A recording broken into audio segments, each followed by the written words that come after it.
Avez-vous déjà eu l'impression que vous étiez en train de mourir, mais que votre corps refusait de l'accepter?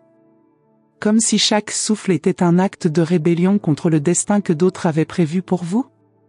Comme si la vie, aussi fragile soit-elle, insistait pour rester, pour ensuite être témoin d'une trahison inimaginable? Je m'appelle Jeanne Lefebvre, j'ai 72 ans et j'ai découvert de la manière la plus douloureuse que le sang ne garantit pas toujours la fidélité, que les liens familiaux ne sont pas toujours synonymes d'amour véritable.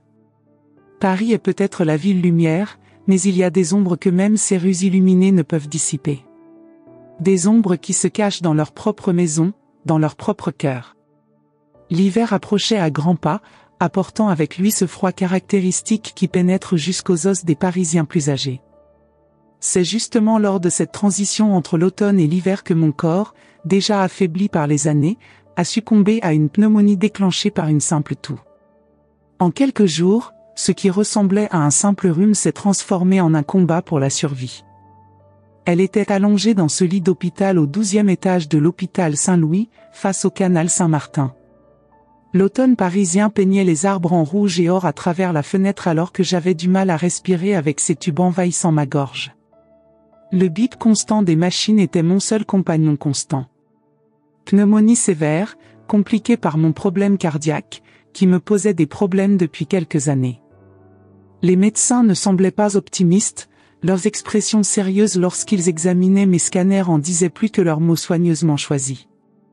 Mais j'ai toujours été une femme têtue, de celles qui n'abandonnent pas facilement, qui ont affronté tant de tempêtes dans la vie que la pneumonie semblait n'être qu'un défi de plus à surmonter. Le temps passé à l'hôpital semblait s'éterniser. Les journées se fondaient les unes dans les autres, marquées uniquement par la routine des infirmières, les visites chez le médecin, les repas fades que j'arrivais à peine à avaler. Mes nuits étaient longues, remplies de rêves fiévreux où je revisitais toute ma vie, les rues de Montmartre où j'ai grandi, le visage de ma mère disparu depuis si longtemps, mon mariage avec Henri dans la petite église de Saint-Germain-des-Prés, la naissance de Sophie après tant de tentatives infructueuses, et puis, les années de solitude où Henri partait avec sa secrétaire, me laissant élever seule notre fille. Les visites étaient peu nombreuses. Les quelques amis qui me restaient de mon expérience d'enseignant à l'université venaient de temps en temps apporter des fleurs et des mots gentils. Ma voisine, Madame Rousseau, venait presque quotidiennement, cet ange de 68 ans qui tenait à s'occuper de mes plantes et de mon appartement pendant mon absence. Ma fille unique, Sophie, arrivait toujours précipitamment, regardant constamment l'heure comme si chaque minute passée avec moi était un sacrifice insupportable. Elle arrivait généralement tard dans l'après-midi, quand le soleil était déjà couché sur la Seine, restait 20 minutes tout au plus et repartait avec un soulagement visible, marmonnant des excuses pour les engagements imparables, le travail accumulé, la vie trépidante d'une responsable marketing. C'est un mercredi après-midi que tout a basculé. Le ciel de Paris était particulièrement beau ce jour-là, avec cette lumière dorée que les peintres tentent toujours de capter. Je regardais les nuages par la fenêtre lorsque j'entendis la voix de Sophie dans le couloir. Ce jour-là, elle a amené son mari, Marcel, un homme d'affaires ambitieux qui ne cachait jamais son désintérêt pour sa vieille belle-mère, comme il m'appelait lorsqu'il pensait que je ne l'écoutais pas.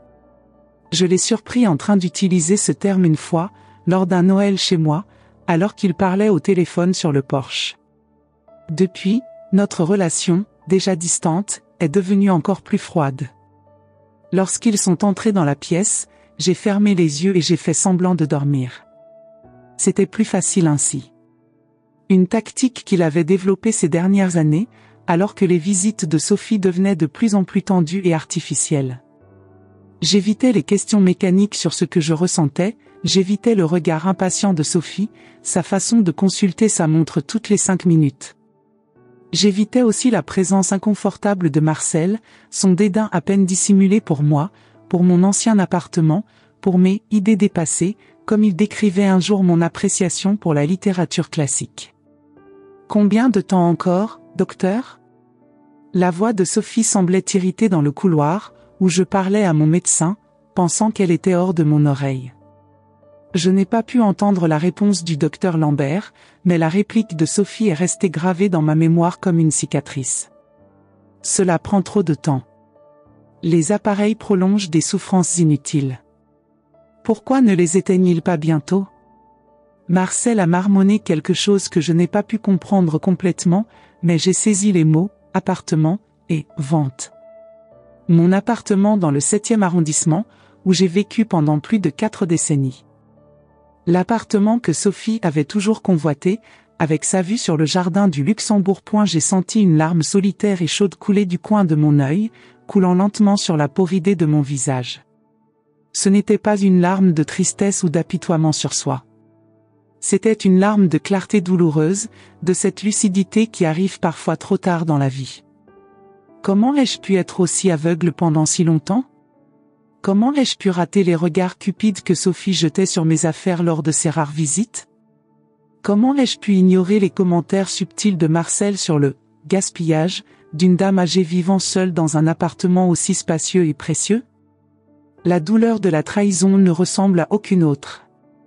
Quand il vient d'inconnus, c'est un coup qui nous fait mal mais qui nous guérit. Lorsqu'elle vient de ceux que l'on aime, de ceux que l'on nourrit et protège, c'est une blessure qui s'installe dans l'âme, une fracture qui ne se referme jamais complètement. Et il n'y a pas de trahison plus profonde que celle d'une fille souhaitant la mort de sa propre mère par intérêt matériel. Je me suis souvenu de tous les sacrifices que j'ai faits pour Sophie au fil des décennies. Les nuits blanches où elle était malade, les 3 emplois que j'ai occupés simultanément pour payer ses études dans une école privée, l'argent économisé année après année pour son université, les vacances que je n'ai jamais prises pour qu'elle puisse avoir tout ce dont elle avait besoin. Comment cette gentille fille, qui m'avait autrefois apporté des fleurs sauvages cueillies dans le parc, pour la meilleure mère du monde, était-elle devenue cette femme calculatrice qui discutait désormais de ma mort et de la vente de mon appartement avec la même froideur qu'elle le ferait pour toute autre transaction commerciale? À ce moment-là, quelque chose en moi s'est réveillé. Peut-être le même esprit indomptable qui m'a fait survivre à la guerre, quand j'étais enfant, caché dans le sous-sol de notre immeuble pendant les bombardements. Peut-être la même détermination qui m'a soutenu quand Henri est parti, me laissant avec une petite fille et un cœur brisé. Ou peut-être la résilience qui m'a permis de bâtir une carrière de professeur d'université à une époque où les femmes se battaient encore pour une place dans le monde universitaire. Quelque chose de profond et de primal a décidé que je ne partirais pas ainsi, dans ces conditions, comme un obstacle enfin écarté du chemin. Je ne donnerai pas cette satisfaction à Sophie. Je ne permettrai pas que mon décès ne soit qu'un soulagement financier, une commodité pour qu'il puisse enfin mettre la main sur mes biens. Si je devais quitter ce monde, ce serait selon mes propres conditions, avec dignité et détermination. Les jours suivants furent une lutte silencieuse et acharnée. Chaque respiration douloureuse, chaque battement irrégulier de mon cœur affaibli devenait un acte délibéré de résistance. Je me suis concentré sur des souvenirs heureux, les étés en Provence chez mes grands-parents, le goût du premier roman que j'ai publié à 45 ans, l'éclair sur le visage de mes élèves lorsqu'ils ont compris une notion difficile. J'ai visualisé mon corps se renforçant, cellule par cellule, expulsant l'infection qui menaçait de m'emporter. Les médecins ont remarqué une amélioration qu'ils ne pouvaient pas entièrement expliquer par la science. Mes examens ont commencé à montrer des signes de guérison, ma respiration est devenue moins laborieuse, ma fièvre a progressivement diminué. Le docteur Lambert, lors de sa visite matinale, m'a tenu la main avec une véritable admiration dans les yeux. « Madame Lefebvre, vous avez une volonté de vivre extraordinaire », commenta-t-il en vérifiant mes signes vitaux. Franchement, quand on t'a admis, j'avais peur du pire. Mais tu prouves que la médecine n'a pas toujours toutes les réponses. Il ne savait pas que mon amélioration n'était pas seulement motivée par le désir naturel de vivre. C'était en fait motivé par un désir farouche d'affronter la trahison, de reprendre le contrôle de mon existence. C'était une rébellion silencieuse contre le rôle de victime impuissante que Sophie et Marcel m'avaient assigné. Et ainsi, ironiquement, un murmure cruel sur l'extinction des appareils a fini par raviver ma flamme vitale au moment où elle menaçait le plus de s'éteindre. Sophie n'aurait pas pu imaginer, alors qu'elle évoquait froidement la fin de ma vie, que ses propres mots serviraient de catalyseur à mon rétablissement. Elle ne le savait pas, mais elle avait éveillé en moi par inadvertance une force que même moi, je ne savais pas que je possédais encore. Une force qui changerait à jamais le cours de notre relation et l'avenir qu'elle avait si soigneusement planifié. Au fur et à mesure que mon état s'améliorait, j'ai remarqué un changement subtil dans l'attitude de Sophie. Ses visites, autrefois marquées par des regards impatients sur l'horloge, s'accompagnaient désormais d'un malaise croissant. Elle examinait les moniteurs, interrogeait les infirmières sur mon état avec un intérêt renouvelé qui n'était pas réel. Un après-midi, je l'entendis demander à l'infirmière Claudine, sur un ton conspirateur. Mais est-ce une réelle amélioration ou juste temporaire? Les médecins sont-ils sûrs qu'elle se rétablira complètement? La déception à peine dissimulée dans sa voix lorsque Claudine confirma mes progrès remarquables fut le dernier coup dont j'avais besoin pour solidifier ma détermination. Cette nuit-là, seule dans ma chambre d'hôpital, j'ai commencé à élaborer mentalement un plan. Un plan qui allait tout changer. Une semaine plus tard, lorsque le docteur Lambert a finalement retiré le dernier des tubes envahissant ma gorge, ma première respiration véritablement libre depuis des semaines n'a pas été celle du soulagement, mais de la détermination.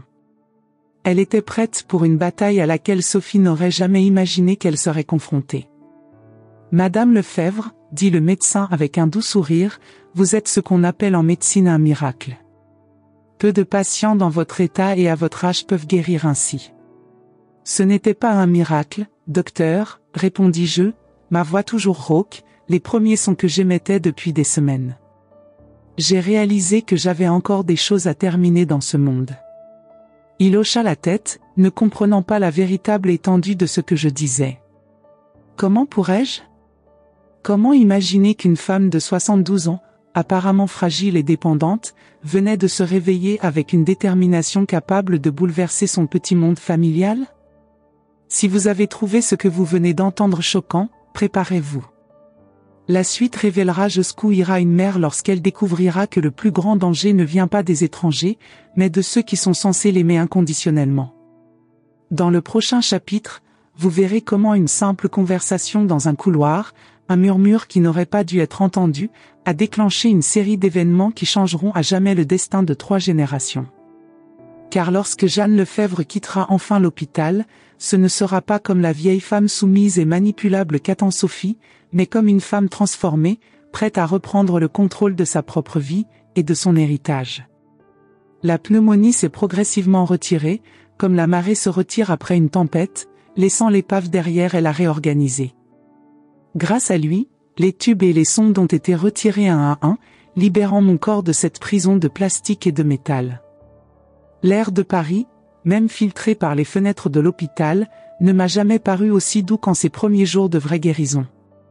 Chaque matin apportait de petites victoires, la fièvre qui ne revenait pas, la respiration qui devenait plus ample, les pas hésitants dans les couloirs de l'hôpital soutenus par le bras patient de l'infirmière Claudine.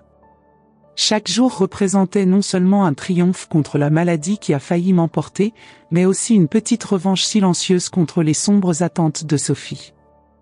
Maman se rétablit miraculeusement, a annoncé le docteur Lambert lors d'une visite matinale, les yeux brillants de ce mélange particulier de surprise scientifique et de joie authentique que seuls les bons médecins peuvent exprimer. Les derniers tests montrent une amélioration significative de la fonction pulmonaire. L'infection est pratiquement sous contrôle. Sophie, assise à côté de mon lit, feuilletant paresseusement un magazine de mode sur papier glacé, n'a levé que brièvement les yeux. J'ai remarqué son petit froncement de sourcils, si subtil que quiconque ne l'avait pas connu depuis sa naissance ne le remarquerait jamais. Ce petit geste en disait long sur sa déception à peine dissimulée. « C'est bien », dit-elle avec une neutralité étudiée, tournant son attention vers les pages luxuriantes montrant les défilés de la Fashion Week de Paris. Son indifférence était plus profonde que n'importe quel mot cruel. Une jeune infirmière entra dans la chambre et apporta mon déjeuner. Sophie en profite pour se lever, s'emparant de son sac Chanel qui m'a coûté plus de 3 mois de ma retraite. « Je dois y aller, maman. J'ai un rendez-vous important avec des clients potentiels. Marcel vous salue. » La même excuse que toujours, les mêmes souvenirs d'un homme qui ne se souvenait probablement même pas de mon existence ce jour-là. « Bien sûr, chérie. Merci d'être passé. » Les mots sortaient automatiquement, faisant partie du scénario familier que nous avions joué pendant des années, feignant une normalité qui n'existait plus. Après son départ, alors que j'essayais de manger la soupe fade de l'hôpital, mon esprit errait dans le passé comme un bateau à la dérive, essayant de comprendre comment nous en étions arrivés à ce point de distance émotionnelle. Sophie, ma fille unique, née après 3 fausses couches qui m'ont presque fait abandonner mon rêve de maternité. Comment cette fille aux grands yeux curieux, qui me tenait si fort la main en traversant les rues de Paris, s'était-elle transformée en cette femme froide et calculatrice ? Je me souviens de sa naissance dans le rue d'hiver parisien de 1977. La Seine était partiellement gelée, un phénomène rare que les journaux rapportaient comme un présage. Pour moi, c'était tout simplement le cadre idéal pour que mon miracle personnel se produise. En ce matin glacial de janvier, lorsque j'ai finalement tenu Sophie dans mes bras après 19 heures de travail, j'ai ressenti une plénitude que je n'avais jamais connue auparavant. Son petit visage rouge, ses petits doigts agrippant le mien à ce moment-là, j'ai su que je vivrais et mourrais pour cet enfant. Son père, Henri, ne s'est même pas présenté à l'hôpital, il était trop occupé avec sa maîtresse, comme je l'ai découvert des années plus tard. Lorsqu'il est finalement arrivé, près de 24 heures après l'accouchement, il a apporté des fleurs coûteuses et des excuses médiocres concernant une réunion d'affaires qu'il ne pouvait pas reporter. Moi, épuisé mais radieux avec ma fille dans les bras, j'ai accepté ces mensonges avec cette naïveté typique de quelqu'un qui n'a pas encore appris que l'amour n'est parfois qu'une façade d'égoïsme. J'ai élevé Sophie seule, après qu'Henri ait finalement abandonné toute prétention familiale alors qu'elle n'avait que 5 ans. Il est parti un dimanche matin alors que nous préparions des crêpes ensemble dans la cuisine. « Ton papa a dû partir travailler », expliquai-je à la petite Sophie qui s'étalait les doigts de confiture de fraises. J'ai presque cru au mensonge moi-même, jusqu'à ce que je trouve la lettre froide dans mon tiroir à chaussettes, expliquant que j'avais besoin de liberté et que je paierais ma pension régulièrement, une promesse que, bien entendu, je n'ai jamais pleinement tenue.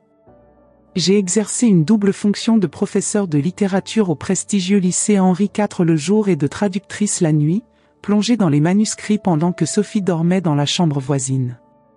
J'ai économisé chaque franc, chaque euro plus tard, pour lui assurer la meilleure éducation, les meilleures opportunités, tout ce que je n'ai pas eu en grandissant dans le modeste appartement de mes parents dans le 18e arrondissement.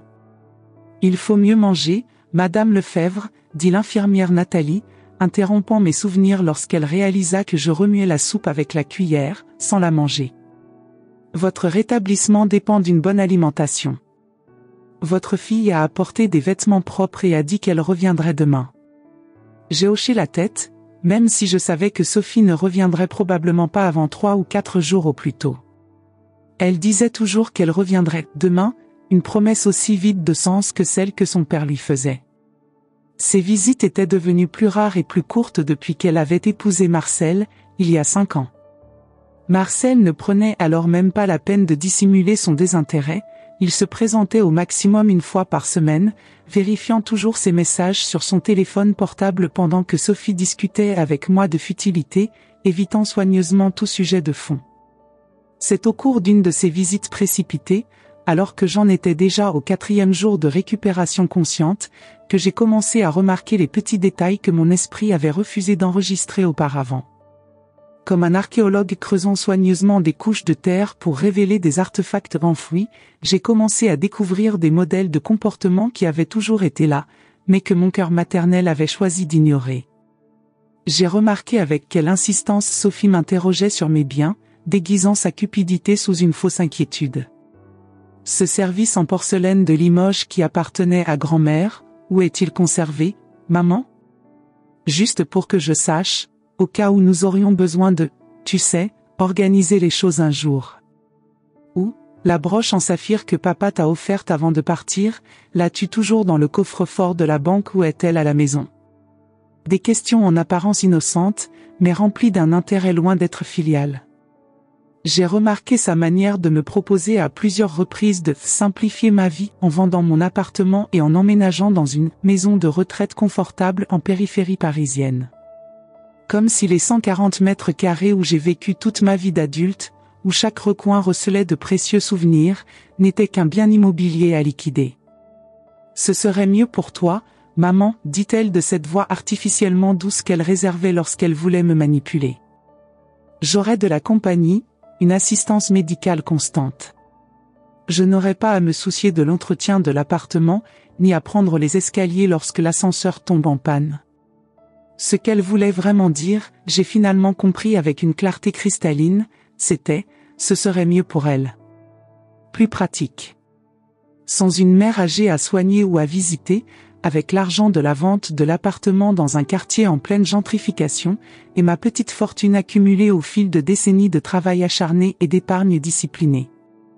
L'appartement, elle le considérait déjà comme le sien, même si je respirais encore.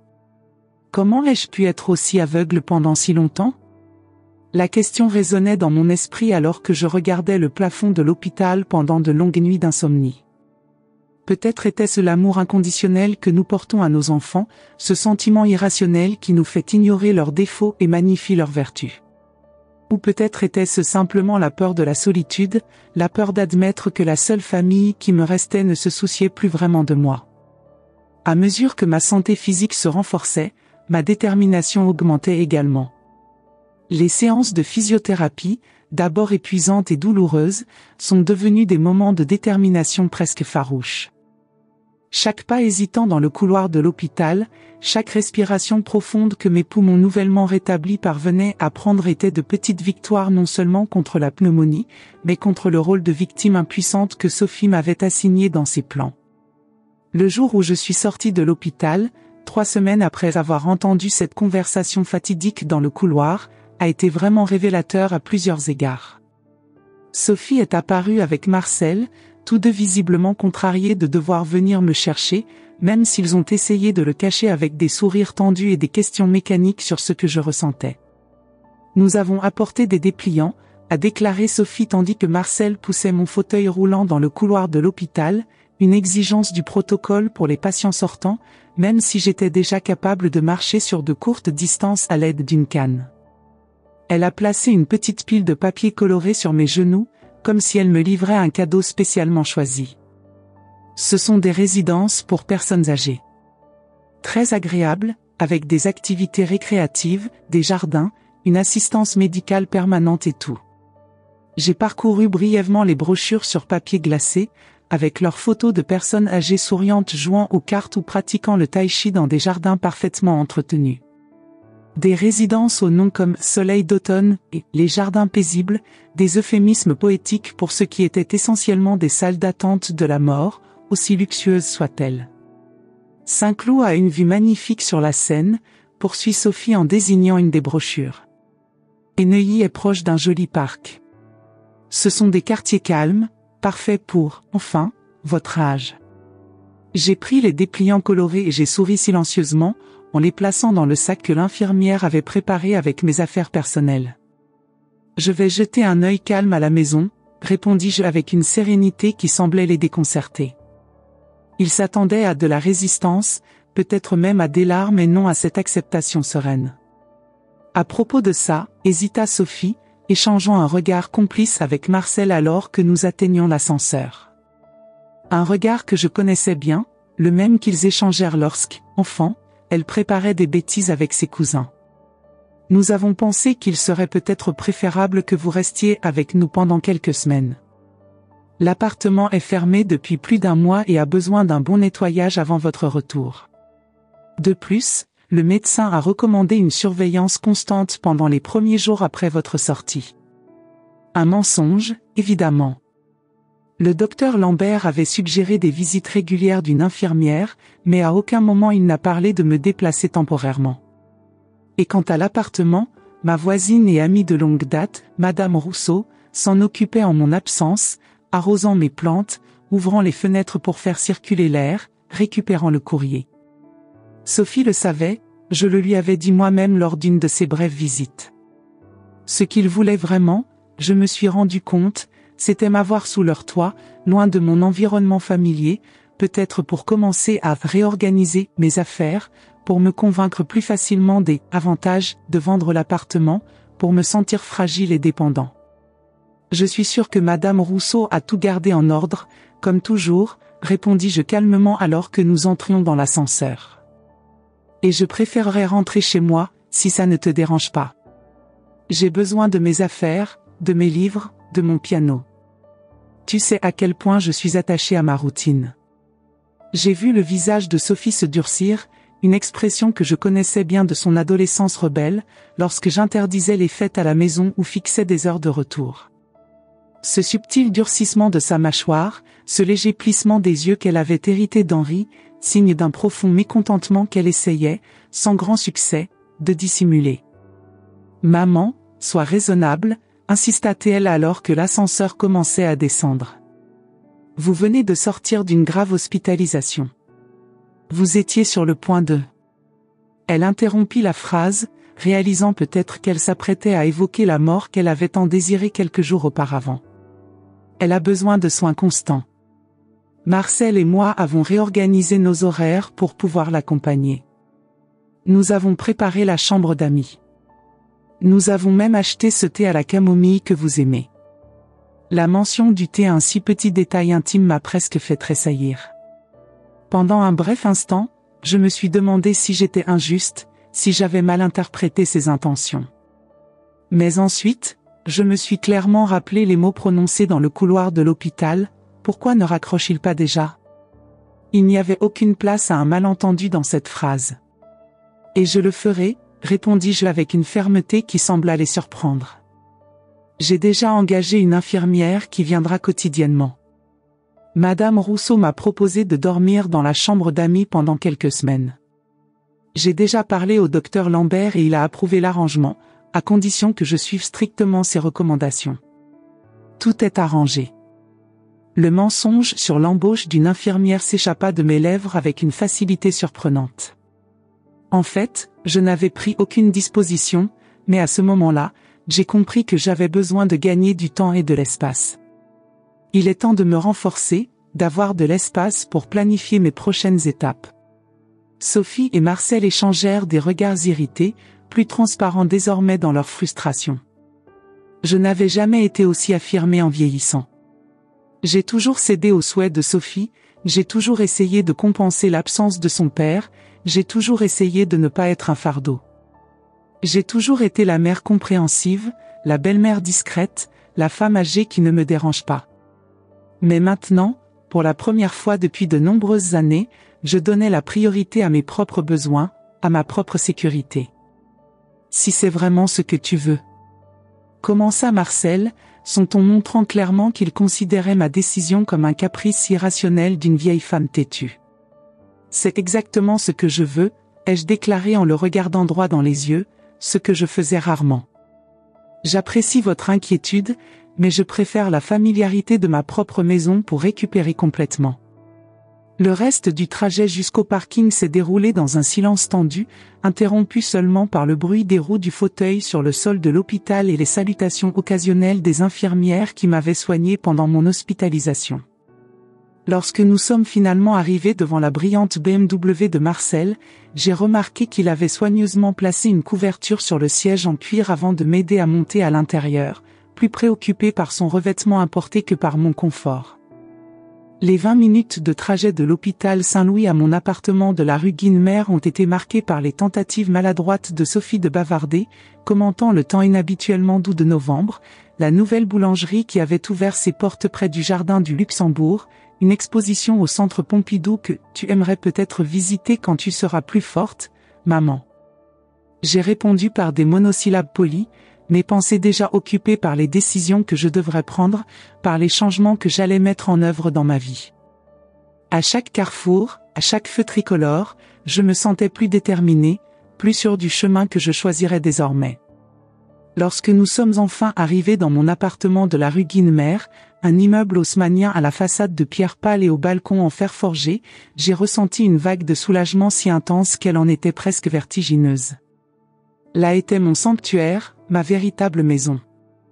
Non pas une résidence pour personnes âgées, à Saint-Cloud, ni la chambre d'amis aseptisée de l'appartement de Sophie et Marcel dans le 16e arrondissement, mais le lieu où chaque objet, chaque recoin, chaque marque sur le mur racontait un chapitre de mon histoire. Sophie et Marcel me laissèrent installer dans le salon, après une brève inspection de l'appartement qui, comme je l'avais prédit, était impeccable grâce aux soins de Madame Rousseau.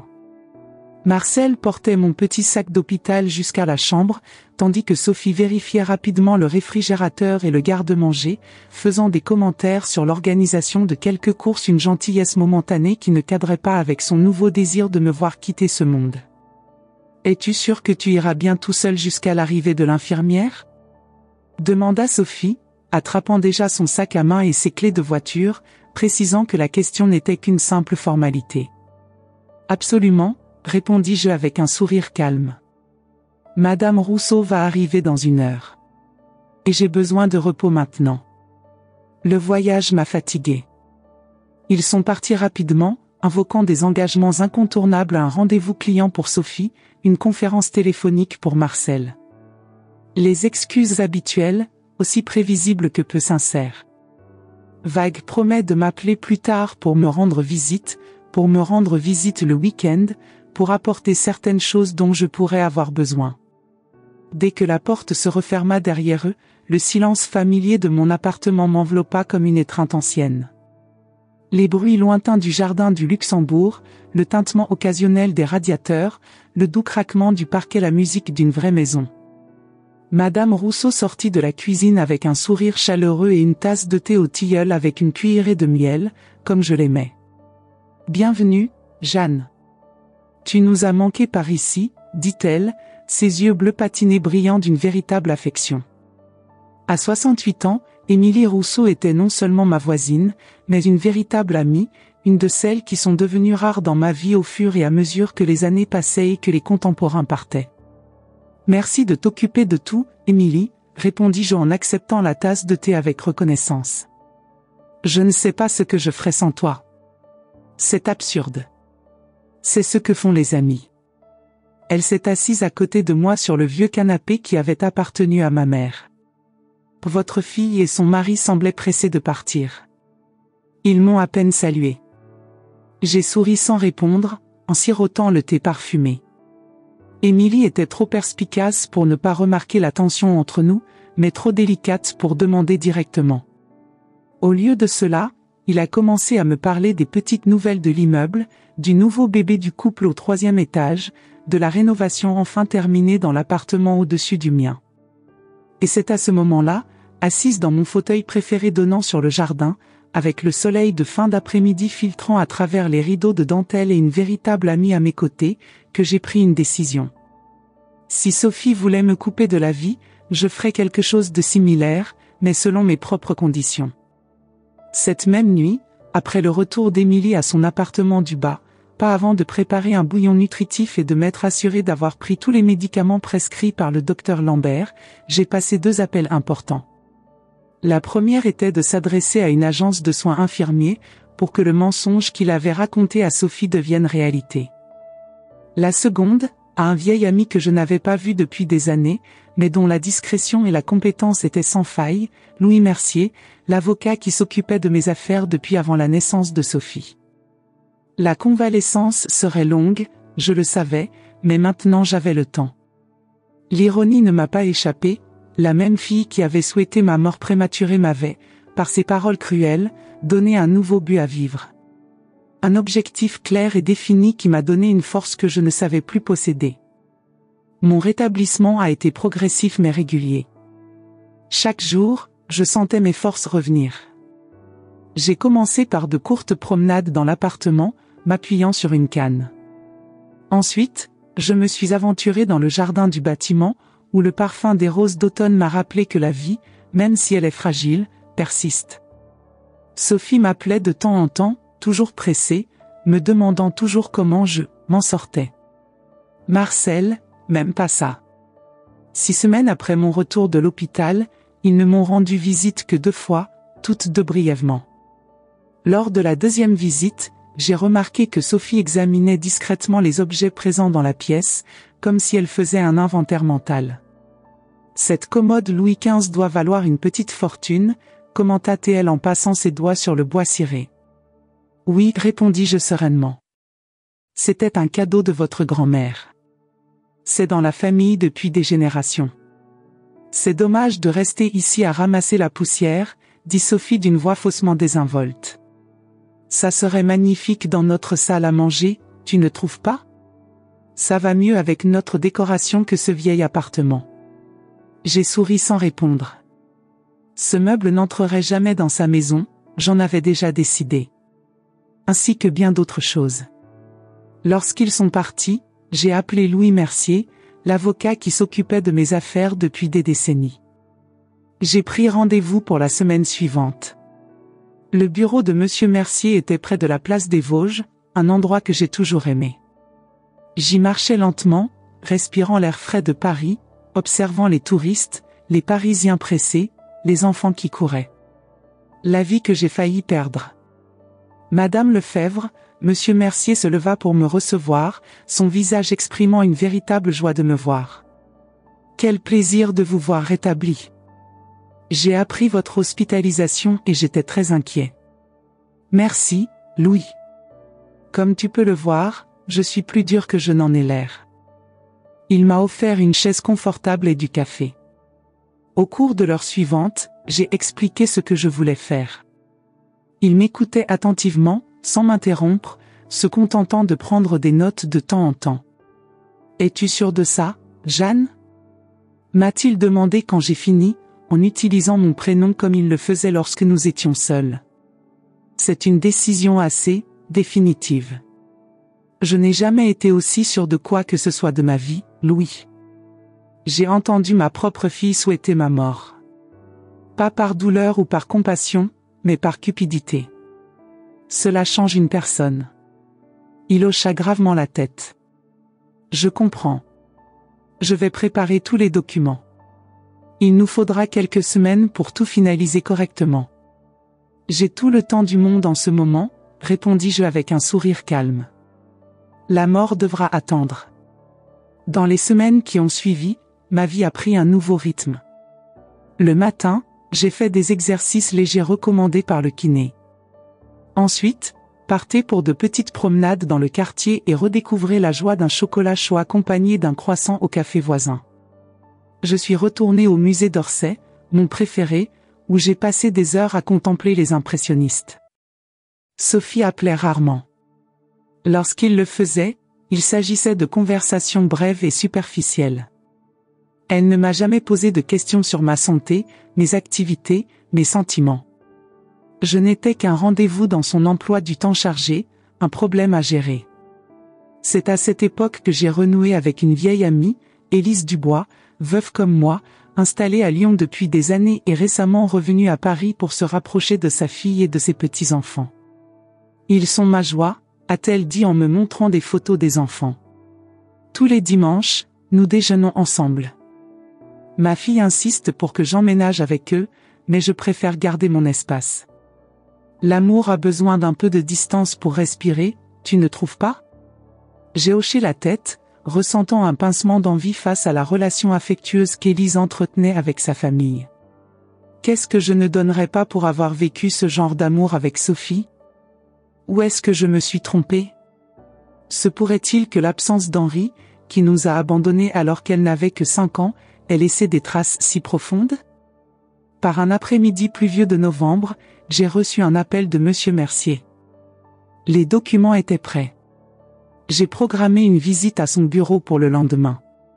Cette nuit-là, en regardant par la fenêtre les lumières de Paris scintillant sous la pluie, j'ai ressenti une étrange paix. La décision que j'ai prise n'était pas motivée par la vengeance, même si beaucoup pourraient l'interpréter de cette façon.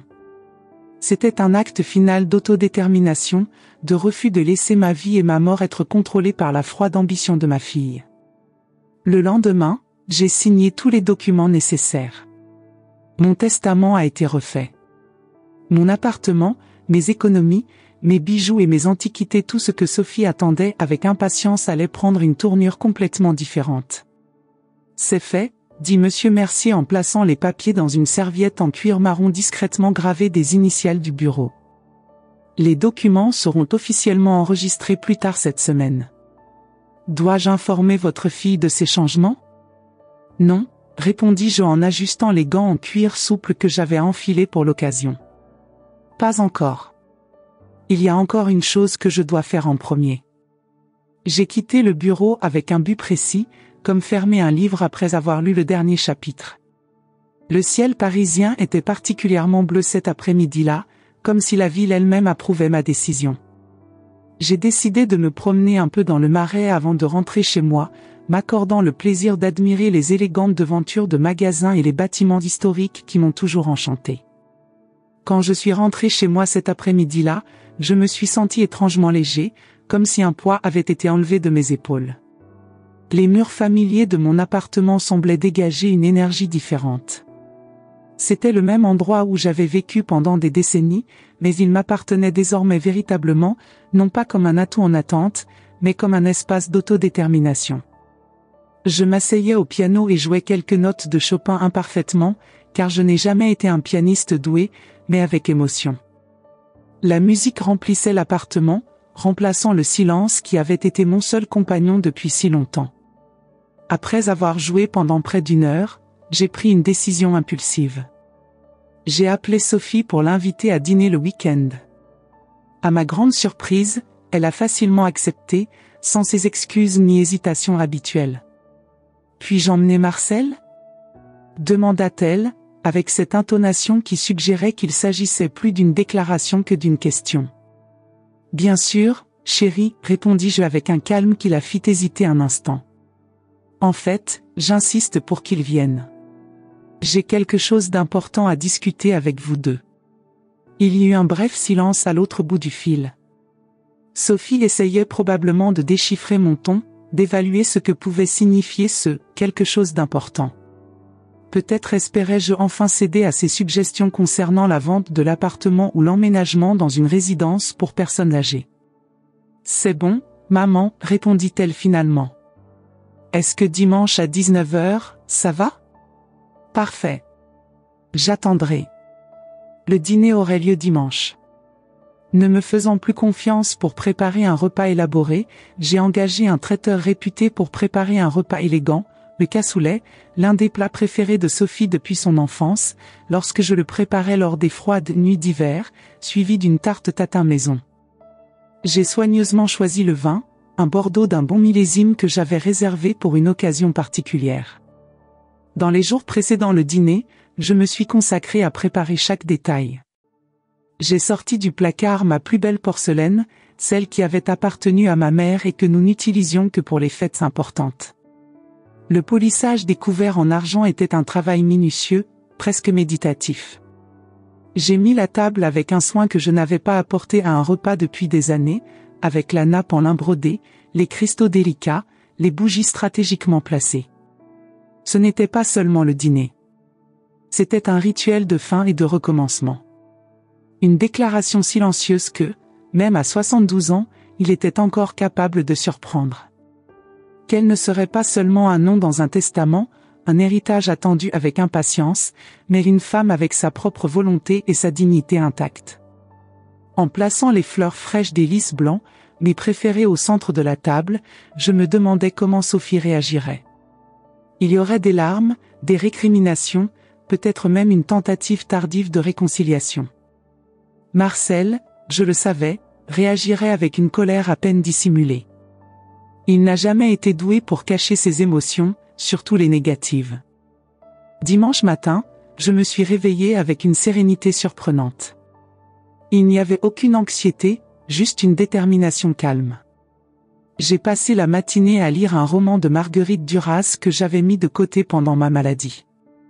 L'après-midi, j'ai pris une longue douche, je me suis discrètement parfumée avec Chanel numéro 5, j'ai porté une robe simple mais élégante d'un bleu profond et je me suis préparée à accueillir ma fille et son mari. À 19h précises, Sophie était toujours ponctuelle, qualité dont elle a hérité de moi, la sonnette retentit. Dimanche est arrivé avec un ciel dégagé, inhabituel pour un mois de novembre à Paris. Je me suis habillée avec soin, choisissant une robe bleu marine qui, selon Henri, mettait toujours en valeur mes yeux. J'ai mis le collier de perles que mes parents m'avaient offert le jour de mon mariage, il y a plusieurs décennies. Si c'était un dîner d'adieu, je le ferais avec dignité. Sophie et Marcel sont arrivés ponctuellement à 19h. Elle portait un bouquet de lys mes fleurs préférées, un détail dont j'étais surpris qu'elle se souvienne encore. « Maman, tu es superbe !» s'exclama Sophie en m'embrassant sur les 2 joues. Son enthousiasme semblait sincère, ce qui me laissa momentanément confus. Il s'est complètement rétabli, apparemment. Marcel, comme toujours, se limita à un hochement de tête et à un baiser lointain. L'appartement a l'air bien entretenu, commenta-t-il en regardant autour de lui avec un intérêt renouvelé. J'ai servi des entrées dans le salon, du champagne pour eux, de l'eau gazeuse pour moi, sur ordre du médecin. La conversation s'est étonnamment bien déroulée. Sophie semblait plus attentive, plus intéressée. Il a parlé de son travail à l'agence de publicité, d'une éventuelle promotion. Marcel a évoqué des investissements prometteurs, une possible expansion des affaires. Tout semblait si normal, si familier, que cela me faisait presque douter de ce que j'avais entendu à l'hôpital. Cela m'a presque fait remettre en question la décision que j'avais prise. Mais ensuite, alors que nous nous dirigions vers la table du dîner, j'ai aperçu le regard que Sophie a lancé à Marcel alors que je marchais devant lui avec difficulté, m'appuyant sur ma canne. Un regard d'impatience, d'irritation contenue. Le même regard qu'elle avait à l'hôpital lorsqu'elle demandait au médecin « Combien de temps encore ?» Pendant le dîner, j'ai servi le cassoulet que le service traiteur avait délicieusement préparé. « C'est délicieux, maman », dit Sophie après la première bouchée. Ça faisait si longtemps qu'on n'avait pas mangé comme ça, en famille. Oui, ça fait un moment, acquiesçai-je doucement. Le temps passe trop vite, n'est-ce pas? Un jour nous sommes jeunes, pleins de rêves et de possibilités, le lendemain, nous sommes vieux, considérés comme un fardeau. Un silence momentané tomba sur la table. Sophie bougea inconfortablement sur son siège. Personne ne te considère comme un fardeau, maman, dit-elle finalement, la voix un peu tendue. C'est juste, eh bien, la vie est bien remplie. Le travail nous prend tellement de temps. Je comprends, répondis-je en leur versant plus de vin. La vie moderne est très exigeante. Nous avons à peine le temps de nous rendre à l'hôpital, n'est-ce pas? Les yeux de Sophie rencontrèrent les miens, un éclair d'appréhension traversant son visage. Maman, à propos de tes hospitalisations. Marcel et moi avons beaucoup réfléchi, et nous pensons qu'il serait judicieux que tu envisages sérieusement une maison de retraite haut de gamme. Nous avons déjà étudié d'excellentes options. Marcel hocha la tête avec enthousiasme. Certains sont comme des hôtels 5 étoiles, Madame Lefebvre. Avec une assistance médicale 24h24, des activités sociales. Et assez loin pour que tu n'aies besoin de me rendre visite que lors d'occasions spéciales, j'imagine, ajoutai-je sereinement. Sophie s'est étouffée avec son vin. Ce n'est rien de tout cela. C'est pour votre bien. Cet appartement est trop grand pour une personne seule, surtout si elle a des problèmes de santé. Et l'entretien coûte cher. Ah, la question financière, répondis-je, comme si je venais de comprendre quelque chose de très profond. Oui, cet endroit doit coûter une petite fortune à entretenir. Surtout quand il pourrait être vendu pour une somme considérable. Marcel visiblement remontait le moral. Exactement. Les biens immobiliers de ce quartier sont très prisés. Un appartement comme celui-ci, avec vue sur le jardin du Luxembourg, pourrait facilement rapporter. Sophie lui lança un regard d'avertissement et il se tut brusquement. En fait, continuai-je en me levant pour aller chercher le dessert à la cuisine, c'est justement de finances dont je voulais te parler ce soir. Quand je suis revenu avec la tarte tatin, l'ambiance était pleine d'impatience. Sophie et Marcel échangèrent des regards complices, cachant à peine leur soudain intérêt. Comme vous le savez, commençai-je en servant de généreuses parts de tarte, j'ai vécu modestement mais confortablement. L'appartement est remboursé depuis des décennies. Mes économies, même si elles ne constituent pas une fortune, sont substantielles. Il y a aussi quelques bijoux de famille, des œuvres d'art, des antiquités. Sophie s'ajusta sur sa chaise, soudain très attentive. Marcel posa sa fourchette, toute son attention concentrée sur moi. J'ai toujours imaginé que je te laisserais tout ça, Sophie. C'est naturel, n'est-ce pas? Une mère veut garantir l'avenir de sa fille, même après son départ. Maman, nous n'avons pas besoin d'en parler maintenant, dit Sophie, même si ses yeux pétillaient d'impatience. Tu vas très bien, tu vas vivre encore de nombreuses années. Espérons-le, répondis-je avec un sourire serein. Mais l'âge nous apprend à être pratique. Et après cette pneumonie, eh bien, j'ai réalisé qu'il était important que tout soit organisé. J'ai bu une gorgée d'eau avant de continuer. C'était le moment auquel je me préparais depuis des semaines. J'ai beaucoup réfléchi depuis que j'ai quitté l'hôpital. À la vie, à la mort, à la famille, à ce qui compte vraiment en fin de compte. Et j'ai pris des décisions. Sophie et Marcel étaient désormais complètement immobiles, tels des prédateurs prêts à bondir. J'ai décidé de vendre l'appartement. Les yeux de Sophie s'écarquillèrent. Marcel pouvait à peine contenir un sourire.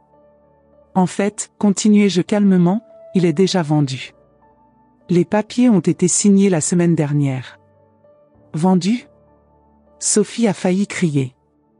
Mais comment? Pourquoi? Où vas-tu? Quant à savoir où je vais, répondis-je en ignorant sa première question, j'ai décidé d'utiliser une partie de l'argent pour acheter un petit appartement à Lyon. C'est une ville charmante, tu la connais? Lyon? Marcel avait l'air vraiment confus. Mais tu ne connais personne là-bas? Ah oui, mon amie Élise Dubois habite là-bas. Vous souvenez-vous d'elle, Sophie? Vous jouiez ensemble quand vous étiez enfant. Sa fille, Camille, y habite aussi, avec ses 2 adorables enfants. Sophie avait l'air abasourdie. Mais maman... Lyon est loin. Comment va-t-on? Lui rendre visite? J'ai complété ta phrase. Eh bien, vu la fréquence actuelle de vos visites, j'imagine que Lyon ne fera pas beaucoup de différence. Un silence tendu dominait la pièce. Sophie me regardait comme si j'étais un étranger. Quant à mes économies et à mon patrimoine, continuai-je, j'ai également pris des décisions importantes. La moitié de mes économies sera reversée à la fondation de l'hôpital Saint-Louis, spécifiquement pour la recherche sur les maladies cardiaques.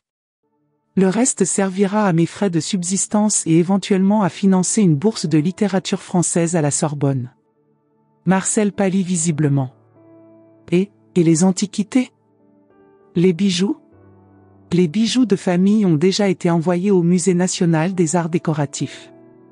Ils seront exposés en permanence, avec notre nom de famille. Une manière de préserver notre histoire, vous ne trouvez pas? Quant au mobilier et aux objets d'art, la plupart m'accompagneront à Lyon. Certains objets spécifiques seront reversés au musée. Sophie se leva brusquement, laissant tomber son verre de vin. Vous ne pouvez pas faire ça. Ce sont des biens familiaux. Mon héritage.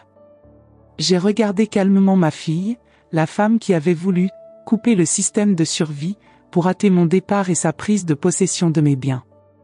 À l'hôpital, dis-je d'une voix basse mais claire, juste au moment où tu pensais que j'étais inconscient, je t'ai entendu. Sophie se figea, son visage soudain pâle. Je vous ai entendu demander au médecin combien de temps encore. Je vous ai entendu dire qu'il devrait éteindre les machines bientôt, point. Maman, je n'ai jamais, tu as du mal comprendre. Je m'inquiétais de ta souffrance. Balbutia Sophie en jetant un regard désespéré à Marcel, qui avait l'air tout aussi choqué. N'insulte pas mon intelligence, Sophie. Pas maintenant, pas après tout. J'ai aussi entendu Marcel évoquer la vente de l'appartement, alors que j'avais encore du mal à respirer. Je me levai lentement, m'appuyant sur ma canne, mais me sentant plus fort que jamais. Tu voulais me déconnecter de ta vie, mais c'est moi qui ai tout déconnecté. Je t'ai déconnecté de ma vie, de mes décisions, de mon avenir et de mon héritage. Sophie s'est mise à pleurer, des larmes dont je ne pouvais déterminer si elles étaient dues au remords ou à la frustration de voir ses projets s'effondrer. Je ne fais pas ça pour me venger, continuai-je, ma voix s'adoucissant un peu. Je fais cela parce que, pour la première fois depuis de nombreuses années, je choisis de vivre selon mes propres conditions. Je choisis de m'entourer de personnes qui valorisent ma présence, pas mon absence. Marcel se leva aussi, le visage déformé par la colère. Vous ne pouvez pas déshériter votre propre fille. Il existe des lois qui protègent les héritiers légitimes. Nous contesterons cela. Souriez sereinement. Monsieur Mercier a assuré que tout a été fait dans la plus stricte légalité. Mais vous êtes libre d'essayer, bien sûr. Les tribunaux adorent les cas où des fils poursuivent des mères âgées pour avoir fait don de leurs biens à des œuvres caritatives. Sophie avait l'air dévastée, alternant sanglots et regards incrédules. Pourquoi, maman? Pour toute une vie de soins, pour quelques instants de faiblesse? Ce n'était pas que des instants, Sophie. Ce furent des années de négligence déguisée en inquiétude. Des années à te regarder attendre anxieusement que je parte. Et tu sais ce qui est pire? Je t'aurais tout donné volontairement si tu m'avais vraiment aimé. Marcel a pris son manteau. Allez, Sophie. Il n'y a rien pour nous ici.